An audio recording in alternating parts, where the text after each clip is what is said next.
Why, hello there, old sports. Omori is a very interesting game to me. If you can ignore the fact that the developer makes Minecraft YouTubers look like a bastion of okay, sorry, okay, that's a bit too far. If you can ignore the fact that the developer isn't a very good person, and you can separate art from the artist, I think you can really get a lot from the game. Personally, I think Omori isn't as good as some of its peers in the indie RPG inspired by Earthbound, whatever, space. But people might think that because it's had more exposure to wider audiences than some of its siblings in that genre, or subgenre.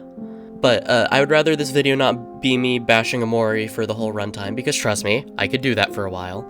Instead, I'd rather talk about how I think some fans of the game kind of miss one of the points it's trying to get at. But before I go into that, I'd like to say one more thing. Omori is a dark and mature game, but the topics it covers are more common and approachable, for lack of a better term, than other games or media of its type.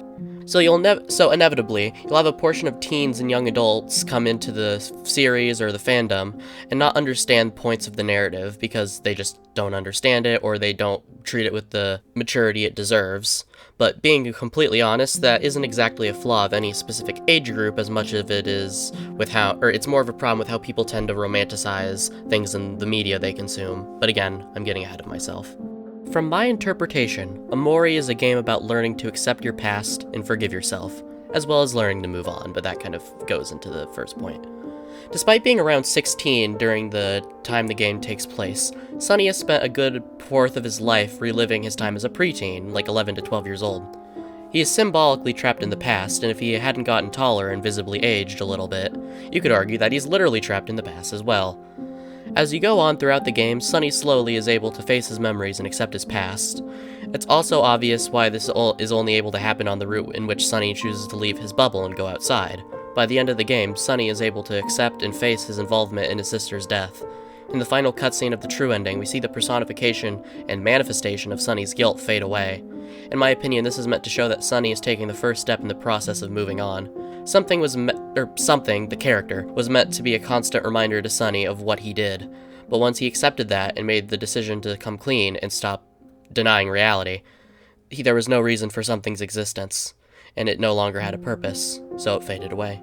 What Sunny did will stay with him for the rest of his life, but he's made possibly the biggest step in beginning to heal and move on. I see a lot of people in the fandom, I see a vocal group of people in the fandom get very hung up on if the friend group would or would not forgive Sunny and Basil for what they did. But for multiple reasons, I don't think it really matters. For starters, the point is that the point isn't that Sunny needed his friends to forgive him, but he needed to forgive himself. That's why all the bad endings of the game involve Sunny losing the chance to confess and take responsibility for his actions, whether that be by moving away or other darker means. Now, that's the most obvious reason as to why the result of the confession isn't as important as the fact he was able to confess in the first place. But the other is that I just don't think it matters if they forgive him or not in general, beyond any, narrative, reasons. Sunny moves away once he recovers from his injuries, and here's where I feel I need to address something that I know some fans will find uncomfortable to think about. What if Sunny's friends forgive him, and they still grow apart regardless? I don't know how how common this is, but I see a lot of I see a lot of headcanons from some more of the diehard fans that involve Sunny somehow returning to Far Away at some point, or eventually entering a relationship with Basil, Aubrey, Kel, any of the people in the town really, or any of the kids in the town really that you interact with, depending on your preferred ship, of course. Now, I know the Basil-Sunny ship is very popular, but I really hope that most of the fans understand how toxic that relationship would be in practice.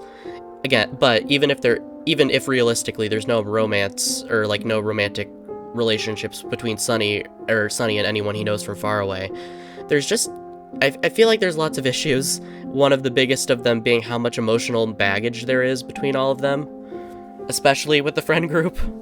Sometimes even the most healthy friendships and relationships in your life just fade away over time, and sometimes that's under the best of circumstances. Sometimes people will try to stay in a relationship, whether that be platonic or romantic, that they feel like is negative, but they'll just try to hold on to it for whatever reason, and it will still fade away because neither party at least one of the parties feels like it's not worth the effort, even if they only feel that way subconsciously. I see some people in the fandom have this idea that Sunny's friendship with the group needs to either end in some, like, explosive or concrete fashion, or be restored in some explosive or concrete fashion. And I think that just shows a misunderstanding of how relationships with other people work. Most of the friends I've lost in my life just kind of stopped talking to me over time, or I stopped talking to them over the time, or we moved away, grew apart, just various reasons, and it never really felt like I could pin down a specific moment where the friendship ended. Hell, you could even argue we're still friends and that we could rekindle the friendship to some extent. But at the end of the day, maintaining a relationship with someone, whether that be romantic, platonic, or familial, is a battle. It's a battle you fight because you care about that person. But sometimes even the best efforts of both parties just prove to not be enough to overcome whatever obstacles stand in the way of it continuing.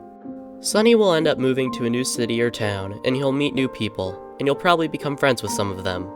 I'm speaking like if he was a real person.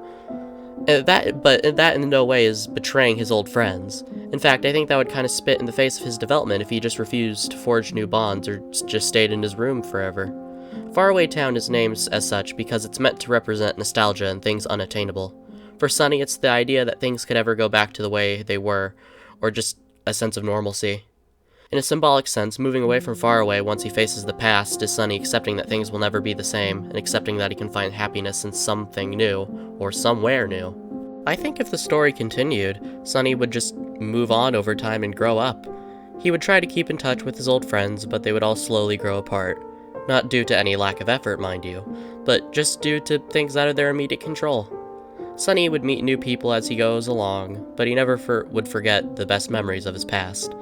I'm not saying that his relationships with his friends in Faraway wouldn't be important or special to him, but my point is that you can accept something has ended, and still appreciate what it brought to your life while it was there.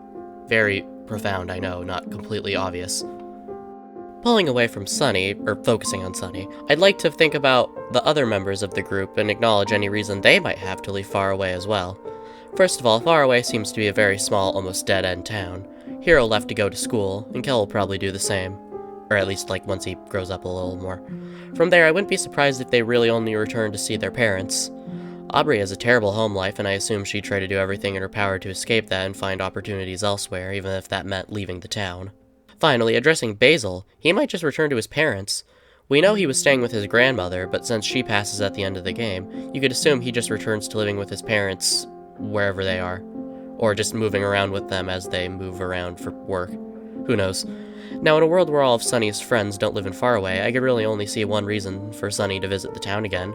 That, of course, would be to visit Mari's grave and pay his respects. I hope this whole video doesn't sound too rude, or I also hope it doesn't sound too negative. But honestly, I think some fans of the game just kind of miss one of the points of the story.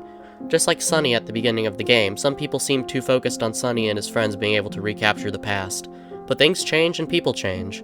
And those changes may be big or small, but they could be positive or negative, or that you can see them as positive or negative changes, but things change nonetheless. Now in this case, the thing that changed was Mari failing the QuickTime event. I will say I think it's funny that the writing was good enough at portraying Sunny's nostalgia that it was able to convince real people that staying in the past was the only way he could be happy. Which is, the point that is wrong.